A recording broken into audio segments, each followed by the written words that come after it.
Bachelors ಆಗಿ ಹೊಸ್ದಾಗಿ ಅಡುಗೆ ಕಲಿತಿರೋರಾಗಲಿ ಈಸಿಯಾಗಿ ಈ ರೀತಿ ಬೇಳೆ ಸಾರನ್ನ ಮಾಡ್ಕೋಬೋದು.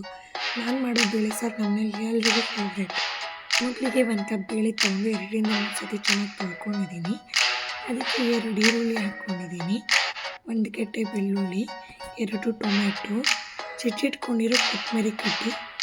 ಈ ಕೊತ್ತಂಬರಿ ಸೊಪ್ಪಿನ ಕಡ್ಡಿನೇ ಒಳ್ಳೆ ಫ್ಲೇವರ್ ಕೊಡೋದು, ಮೇನ್ ಇಂಗ್ರೀಡಿಯೆಂಟ್. ಇದಕ್ಕೆ 1 ಚಿಟಿಕೆ ಅರಿಶಿನ, 2 ಸ್ಪೂನ್ ಎಣ್ಣೆ, ರುಚಿಗೆ ತಕ್ಕಷ್ಟು ಉಪ್ಪು ಹಾಕಿ ಅದಷ್ಟು ಮುಳುಗೋಷ್ಟು ನೀರು ಹಾಕಿ 2ರಿಂದ 3 ವಿಸಿಲ್ ಕೂಗಿಸ್ಕೊಂಡ್ರೆ ಅರ್ಧ ಕೆಲಸ ರೆಡಿ ಆಗುತ್ತೆ. ವಿಸಿಲ್ ಬಿಟ್ಟಾದಮೇಲೆ ಬೇಳೆನ ಚೆನ್ನಾಗಿ ಸ್ಮ್ಯಾಶ್ ಮಾಡ್ಕೋಬೇಕು. ನಾನಿಲ್ಲಿ 1 ಸ್ಪೂನ್ ಸಾಂಬಾರು ಪುಡಿ, 1 ಸ್ಪೂನ್ ಧನಿಯಾ ಪುಡಿ ಹಾಕ್ಕೊಂಡು ಗಂಟಿಲ್ದಂಗೆ ಮಿಕ್ಸ್ ಮಾಡಿ ಇಟ್ಕೊಂಡಿದ್ದೀನಿ.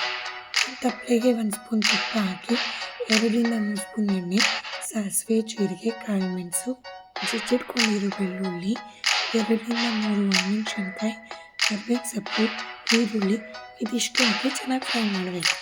ಈರುಳ್ಳಿ ಚೆನ್ನಾಗಿ ಫ್ರೈ ಆದಮೇಲೆ ಟೊಮೆಟೊ ಹಾಕ್ಕೊಂಡು ಚೆನ್ನಾಗಿ ಬೇಯಿಸ್ಕೋಬೇಕು.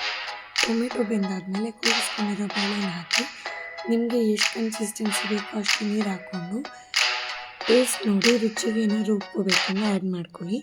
ಸಾಂಬಾರನ್ನ 1 5ರಿಂದ 10 ನಿಮಿಷ ಚೆನ್ನಾಗಿ ಕುದಿಸಿ ಲಾಸ್ಟಲ್ಲಿ ಕೊತ್ತಂಬರಿ ಸೊಪ್ಪು ಹಾಕಿದ್ರೆ ಸಿಂಪಲ್ಲಾಗಿ ಬೇಳೆ ಸಾರು ರೆಡಿ.